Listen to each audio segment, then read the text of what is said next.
Good ideas are never outdated.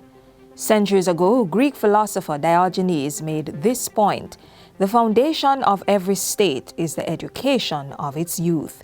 In the more recent words of our Minister of Education and Youth, the government's objectives are clear that we must invest in education to serve as the engine of human capital to drive economic growth.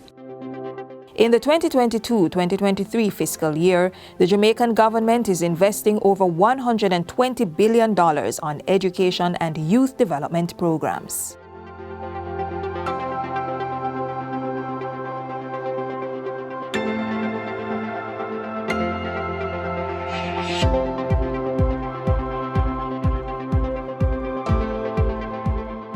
To underpin all its activities, the ministry has been allocated $10.9 billion for oversight of its various education policies and programs.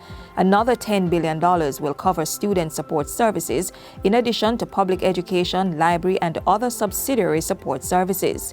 And $52 million is included in the ministry's capital budget for the Education System Transformation Program Phase 2.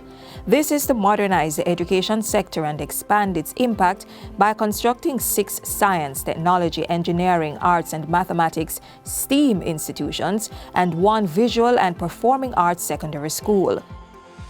The ministry has also budgeted for targeted spending at each level of the education system.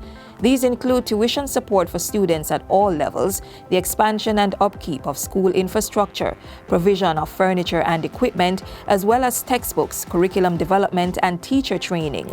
From the recurrent expenditure budget, $5.1 billion is allocated for pre-primary or early childhood educational support. $34.8 billion is for primary education, $36.5 billion for secondary education, and $20.6 billion to help deliver tertiary education. 2 capital spending projects are also being pursued to alleviate the shift system and overcrowding in secondary schools. The long-standing challenges to the education sector have been exacerbated by the COVID-19 pandemic.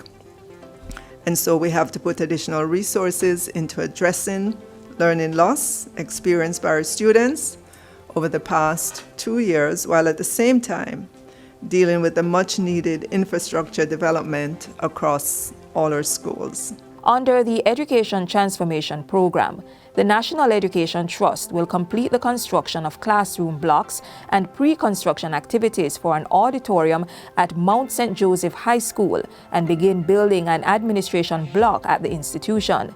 The primary and secondary infrastructure program will facilitate continued construction work to expand 10 secondary schools and complete the Diaz Infant School. Black River and Papine High will also benefit from new sewage treatment systems.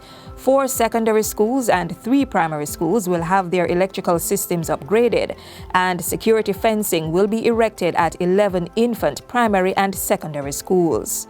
Another capital expenditure project will allow the ministry to complete the third of 3 special education diagnostic centers at a cost of $110 million. 2 were previously established at the Sam Sharp and Church Teachers Colleges, and in the new fiscal year, the diagnostic center at the College of Agriculture, Science and Education, CASE, will be completed. A wastewater system and biodigester is also being installed at the institution. Collectively, our success is dependent on an acceptance and belief in the centrality of education for students and the nation, a focus on building teacher and leadership capacity to deliver reforms at the school level, and a culture of continuous improvement that benchmarks educational practices against the best in the world. Another critical pillar of the ministry's mission is youth development and the care and protection of Jamaica's children. Youth Development Services is receiving $235.5 million from the recurrent budget.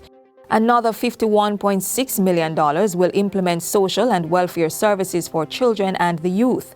The ministry also has oversight of the Child Protection and Family Services Agency, CPFSA, which has been allocated an operational budget of $3.1 billion.